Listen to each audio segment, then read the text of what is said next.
მოგესალმებით, ეთერშია გურიის ახალი ამბები, მე თამთადოლიძე ვარ.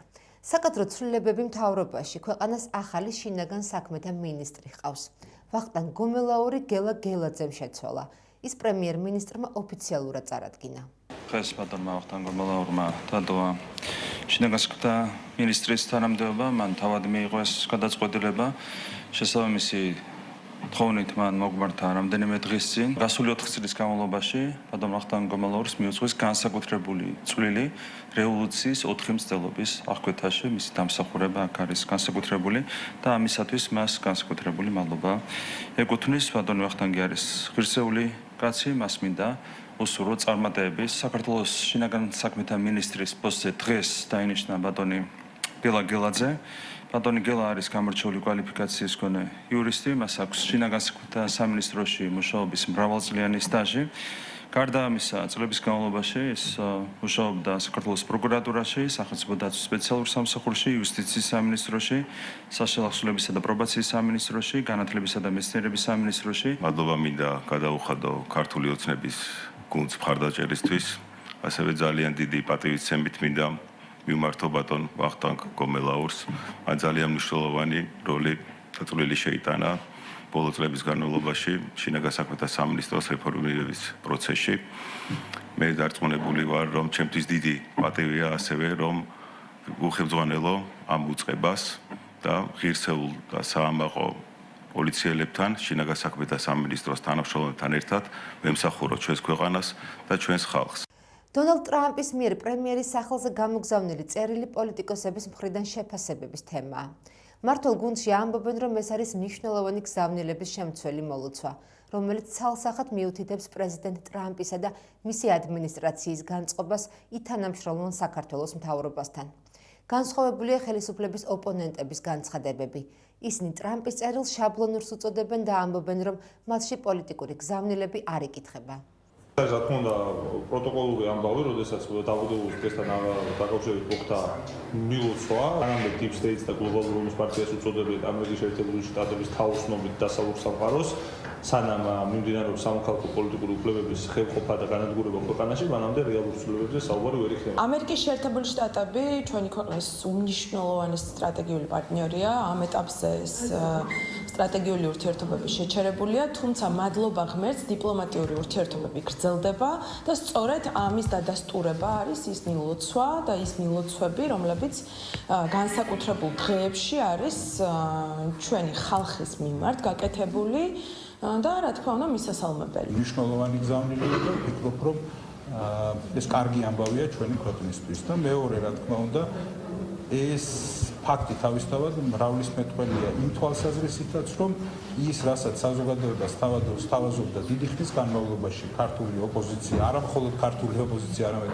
უცხოური ოპოზიციაც ჩვენს ქვეყანაში, ქვეყნისთვის საბედნიეროდ აღმოჩნდა, რომ დიდი ხნის განმავლობაში ეს იყო ტყუილი მიწოდებული ჩვენი საზოგადოებისთვის. ამ წერილს არც გავაზვიადებდი და არც დავაკნინებდი, არ დავაკნინებდი, იმიტომ რომ ცალსახად ეს არის მნიშვნელოვანი დოკუმენტი, როდესაც ამერიკის შეერთებული შტატების პრეზიდენტი საქართველოს პრეზიდენტ მიხეილ ყაველაშვილს ულოცავს დამოუკიდებლობის დღეს და იმედი გვაქვს, რომ ამით ერთხელ და სამუდამოდ დასრულდება ის უაზრო პოლიტიკური პროპაგანდა, რომელიც ეხება მთავრობის ვითომ აღიარება არ აღიარების და ლეგიტიმაციის მიცემა არ მიცემის საკითხს.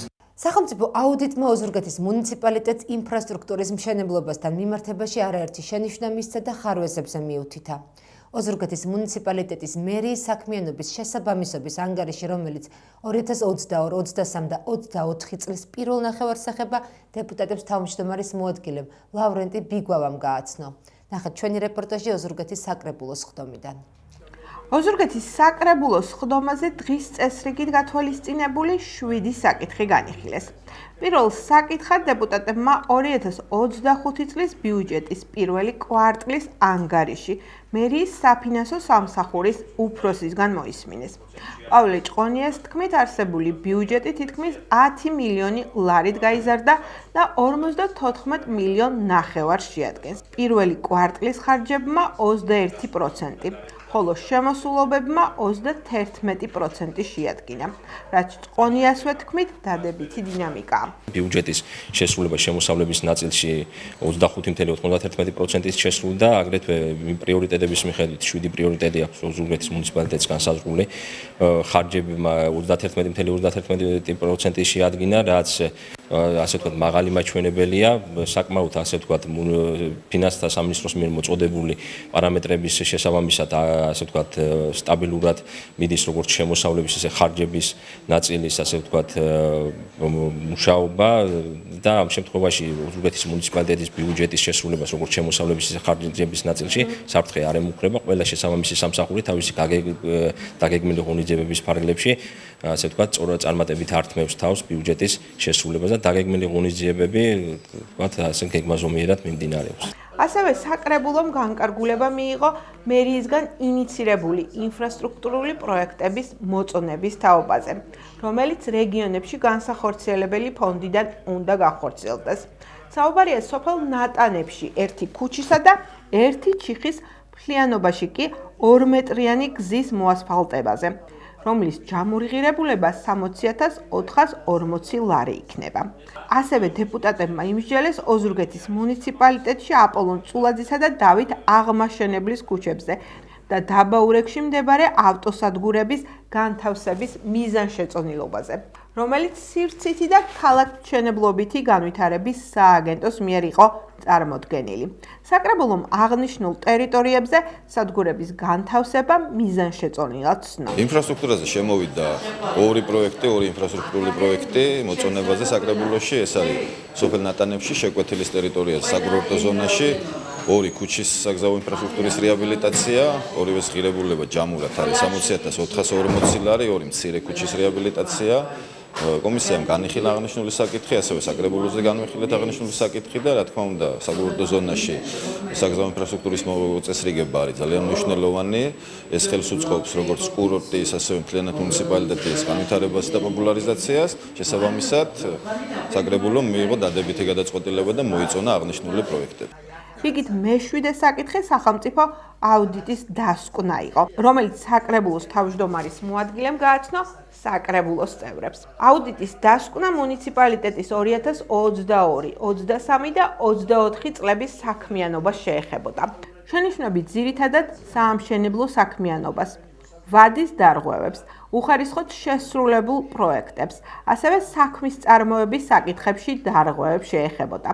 დასკვნა შეეხებოდა აიპებში თანამშრომელთა აღრიცხვიანობისა და კომპეტენციების არასწორად გადანაწილების თემებსაც. ითქვა ისიც, რომ რეკომენდაციები დათქმულ ვადებშია შესასრულებელი.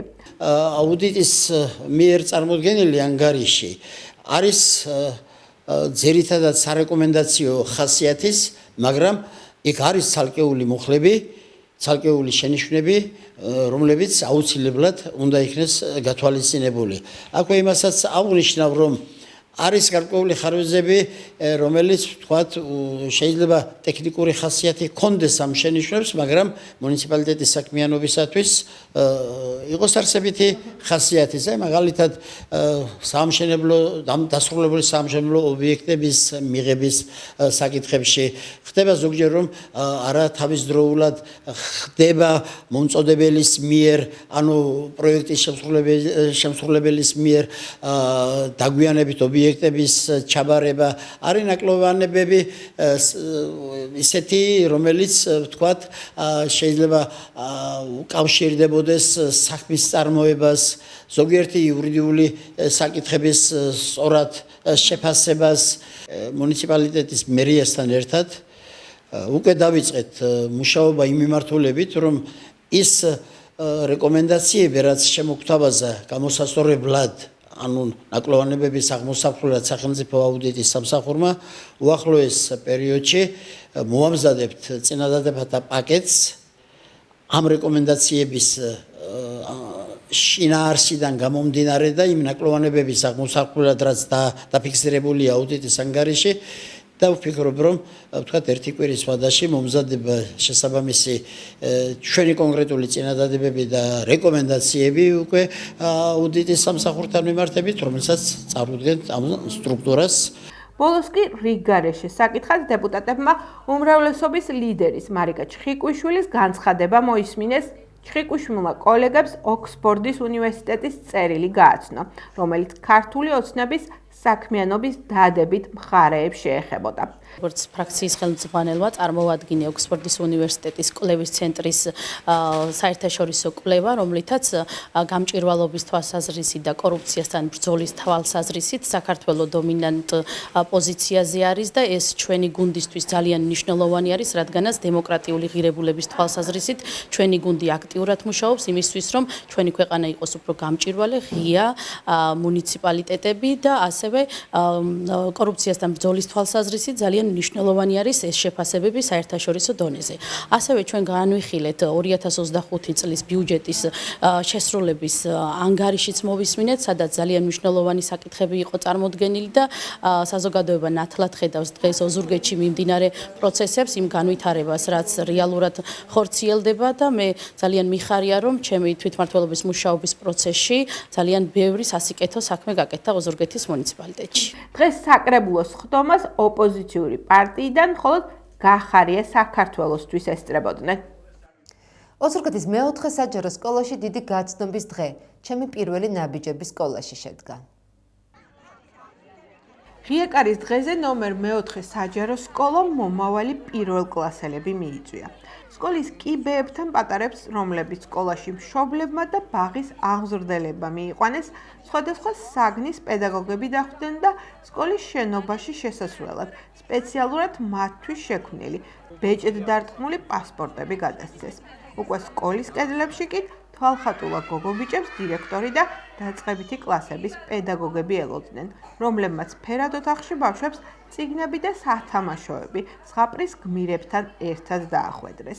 ბავშვებთან ერთად მშობლებმა და აღმზრდელებმა სკოლის აკადემიური, შემეცნებითი თუ სპორტული მხარეები გაიცნეს და ის უპირატესობები მოისმინეს, რაც ნომერ მეოთხე საჯარო სკოლას სხვა სკოლისგან გამოარჩევს. ბავშვებმა და მათმა მხლებლებმა სკოლის ყველა ზონა დიდი ინტერესით მოიარეს და შინ ემოციებით დატვირთულები დაბრუნდნენ. დღეს გვაქვს ღიაკარის დღე მეოთხე საჯარო სკოლაში. ჩვენ მოვიწვიეთ სავარაუდოდ პირველკლასელები სასკოლო მგზავრობის ჯგუფის ბავშვები. მათ ვესაუბრებით ჩვენი სკოლის შესახებ, იმ შესაძლებლობებზე, რისი მოცემა შეუძლია აი ამ სკოლას, თავიანთ მასწავლებლებს.